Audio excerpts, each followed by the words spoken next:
Hi friends, இன்னைக்கு நம்ம என்ன செய்ய போறோம்னா நம்ம கோகனட் ரொட்டி செய்ய போறோம். அதாவது தேங்காய் ரொட்டி. ஓகேவா? அதுக்கு இந்த கப்ல தண்ணி எடுத்துர்க்கேன். Then அதுக்கு தேவையான உப்பு.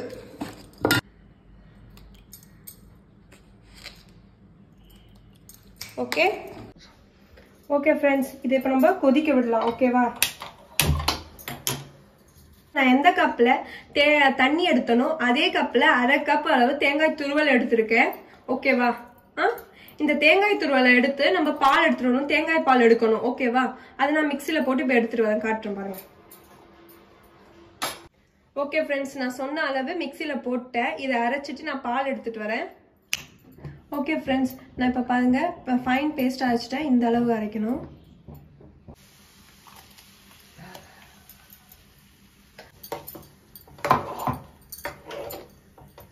ஓகே फ्रेंड्स, இது இப்ப கொதிச்சிடுச்சு. இந்த அளவு கொதிக்கணும். ஓகேவா? இப்போ நான் எந்த கப்ல தண்ணி எடுத்தனோ தேங்காய் துருவல் எடுத்தனோ அதே கப் அளவு அரிசி மாவு, அதாவது பச்சரிசி மாவு. ஓகேவா? இங்க பாருங்க 3/4 கப் அளவு எடுத்திருக்கேன். ஓகே, அதே இதுல போடணும். சிம் பண்ணிட்டு போடணும்.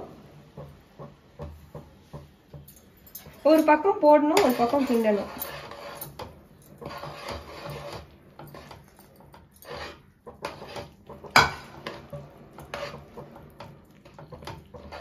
ஓகே फ्रेंड्स, நம்ம தண்ணி ஊத்துனனே இந்த மாதிரி கிண்டிட்டே இருக்கணும். இப்ப பாருங்க என் தண்ணி எல்லாம் சுண்டிடுச்சு. இப்போ இந்த டைம்ல கேஸ் ஆஃப் பண்ணிடணும். கேஸ் ஆஃப் பண்ணிட்டு சப்பாத்தி மாவு பதத்துக்கு இதை பிசையணும். ஓகே फ्रेंड्स, அந்த மாவை நான் சப்பாத்தி மாவு பதத்துக்கு பிசைஞ்சிருக்கேன். பாருங்க கை சுடும், அதனால தண்ணி தொட்டு பிசைஞ்சிருக்கேன். இப்போ இதை குட்டி குட்டி உருண்டையா பிடிப்போம். ஓகே फ्रेंड्स, இந்த அளவு உருண்டை பண்ணிக்கணும். நான் தொடுறதுக்காக மைதா மாவு எடுத்திருக்கேன். நீங்க கோதுமை மாவு கூட யூஸ் பண்ணலாம்.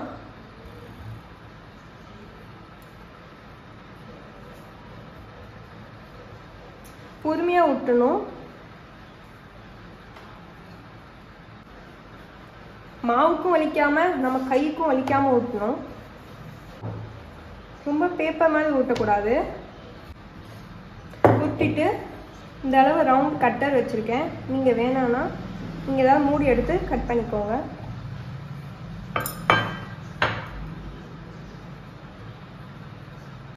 இந்த அளவு திக்னஸ்ல நான் ஊட்டி எடுத்திருக்கேன்.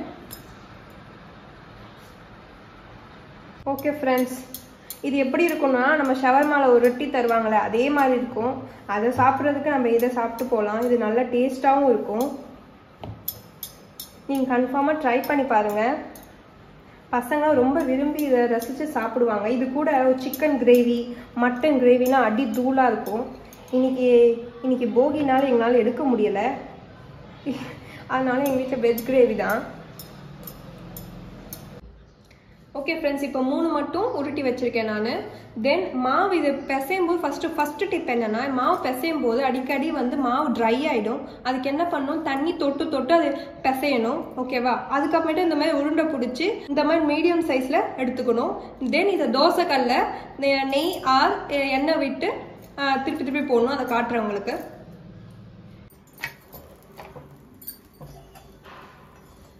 சப்பாத்தி மாதிரி தான் சுட்டு எடுக்கணும். ஆனா சிம்ல வச்சுக்கோங்க, வேகணும்ல.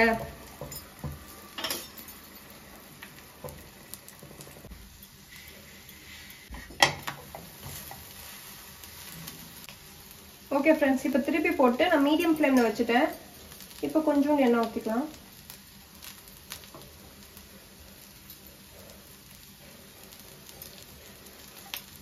ஓகே फ्रेंड्स, இந்த அளவு வந்தோடனே எடுத்துருங்க, கருக விட்டுறாதீங்க. ஓகே फ्रेंड्स, நாம் சொன்ன மாதிரி தேங்காய் ரொட்டி ரெடி ஆயிடுது.